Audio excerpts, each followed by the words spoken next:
The world's second best-selling electric car last year was the Wuling Hongwan Mini EV. However, there's some very, very impressive new competition. Now, this new car is bigger than the Wuling Hongwan Mini EV, but it costs exactly the same price. In fact, it's actually slightly cheaper. And I've got to say, it also looks quite a lot better. This is an electric car, which I believe could actually take over the crown as the world's best-selling electric mini car. At $5,000 US, well, you can see why they're so incredibly popular.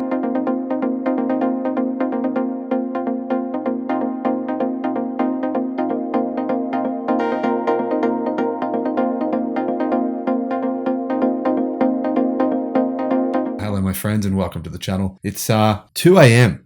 on a Monday morning, but I've just come into the office because, well, I've been here for a while now, but I'm here in the office because BYD's sales figures just got released. Now, many of you are aware of what's happening with BYD. Some of you might not be, though. BYD are now the second largest manufacturer of electric cars worldwide. They delivered 135,000 electric cars and plug-in hybrids in the month of June. That is absolutely incredible. Now, more than 70,000 of those were fully electric, meaning they sold nearly as many electric cars in a single month as Volkswagen delivered in an entire quarter. Now, electric cars in China are going crazy, and there's a huge new market segment. Really, really popular cars are these little mini cars.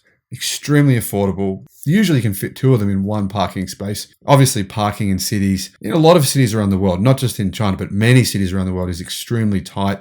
In many European cities, it's very, very hard to get parking. I think these would sell really, really, really well in Europe. I mean, think about it. That Citroen Amy, that little kid's car that does a top speed of like 40 kilometers an hour, these things are significantly cheaper, much faster, have a longer range, better interior, better specifications, better infotainment systems. I mean, they're a no-brainer. This new one here is from BAW, who are a subsidiary of BAIC. They make electric cars only. BAIC, the parent company, is like a big conglomerate. They manufacture vehicles for Mercedes and Hyundai. So this, in a way, is sort of a Mercedes. I mean, that's a bit of a stretch, but you see my point, right?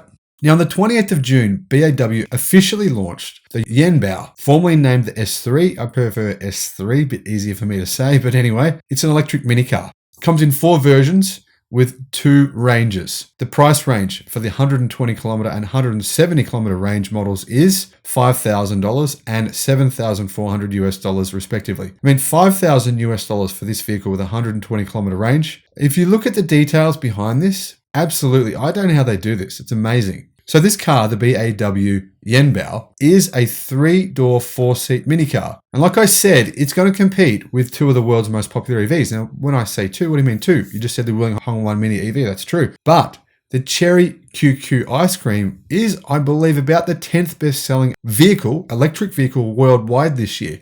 Wuling Hongwan Mini EV is second. Cherry QQ ice cream it's either 10th or 11th. So you can see this market segment is going crazy right now.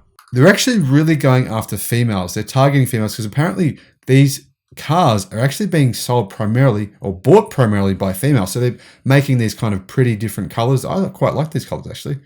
Anyway, there's this kind of light sky blue color, then there's this pink color, and they're marketing them to females. And in China, females, they absolutely love them. Now, apparently the word is that recently BAW has separated itself from BAIC, the parent company, and is no longer part of that company. And as part of a separation deal, the company can no longer use the Beijing brand name or the BJ designation. Instead, they use the BAW brand, which used to be the company name. So it appears as though now this is actually a standalone electric car company, which is quite interesting. Now, I think this car looks way better than the Wuling Hongwan Mini EV. In fact, to me, it's not even close. It's not like you'd say, oh, what's your opinion? Do you think which one looks better? It's very clear. This is just a much, much nicer looking car. It's much more well done on the outside. They've really thought through all the little details. What's the size?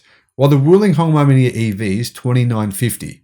So 2,950 millimeters in length. That's pretty normal standard size for what's considered technically a quadricycle, but they're actually cars, as you can see, but they're called technically quadricycles. This is actually quite a bit bigger. It's 200 millimeters bigger, or 20 centimeters, which doesn't sound like a lot, but actually when you think about the size of these cars, it's a big difference. Then it's also 1,500 millimeters tall and 1,585 millimeters wide. It's got a 2-meter wheelbase, 2,050 millimeters, and it comes with 150 over 65 R13 tires and steel rims with wheel covers to make the car a little bit more aero. This car's actually going to be sold at 500 BAW stores across China within the next 12 months. And BAW is actually working on a very strange looking 4-door version of the Yanbao, which I think is one of the weirdest looking cars I've ever seen. It just doesn't work for me. I like the mini version, that bigger version there. The 4-door version looks bizarre. But, I mean, if you can get one of those for, say, $8,000 and price, affordability, practicality is something that is your main consideration, then it's definitely worth considering. So what about the interior? Is it actually any good? Well, have a look at it. I mean, yeah, it's good. It looks better than I think it looks better than the interior. No, I don't think it does. Period. It just does. It looks better than the interior on the new Toyota electric car, which costs what, $50,000.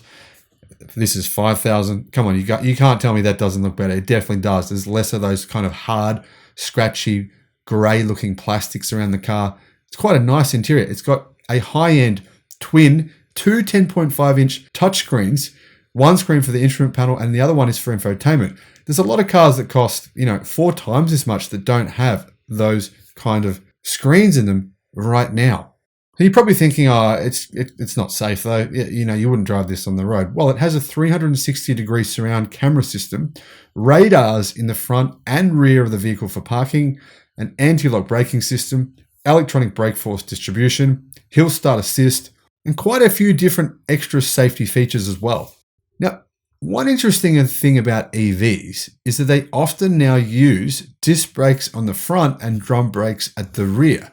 The reason this is common is because in a lot of cars, a lot of EVs, people often don't use the brakes. So the brakes can end up rusting. Therefore, it's a good idea to have drum brakes because they don't rust in the same way that disc brakes do.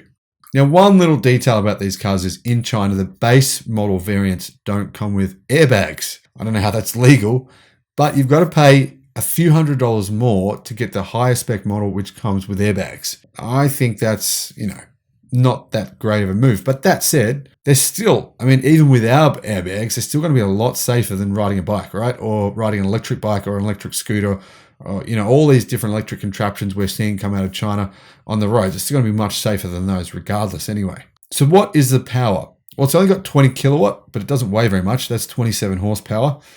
However, it's got 85 newton meters of torque, which is actually the same amount of torque as my electric bike. If you guys want to know more about my electric bike, by the way, and what I think of electric bikes and what model I've got, etc., and why I bought it, let me know in the comment section below. And if you do want to know about it, I'll make a video. Top speed for this thing is 100 kilometers an hour. And it's got the same exact top speed as the Wuling Hongwan Mini EV and the Cherry QQ ice cream. It seems as though all of them are now setting a benchmark of being able to do 100 kilometers an hour, which is what you need to do to really be able to drive on a freeway or a highway without feeling scared. It's rear-wheel drive, which I think is kind of cool. And it comes with 2 lithium battery pack options. The smaller pack is 9.6 kilowatt hour. The bigger pack, 13.6 kilowatt hour. Range of the smaller pack, 120 kilometers.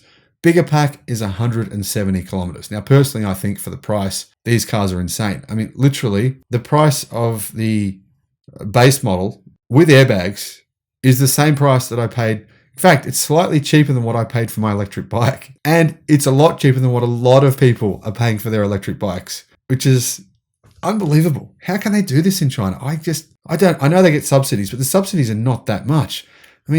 Really, absolutely incredible. You can really see why these cars are so good for so many people. So many people just can't afford to get their family from point A to point B, and they've got to pile them onto motorbikes and electric scooters and things. And in the rain, that's bad. When they want to carry a bunch of things, that's bad. You guys probably seen my video on my boy's YouTube channel of a dude riding along with 5 dogs on his motorbike. 5 dogs. If you haven't seen it, I'll put a link in the description below. Check that out. 5. That's the kind of thing. You've got to get somewhere from point A to point B. You need to carry things, right? You need to carry, just stuff every day in life. How do you do that when you've only got a motorbike? Well, that's the thing. This gives people that can't afford something bigger, something better, this gives them the option of mobility. And the great thing is, It's not just mobility, it's electric mobility. You don't have to rely upon oil companies. You can create and generate your own power. Solar power is rising at a rapid rate in China. Really, really popular. Thank you for watching. Have a great day. Bye-bye.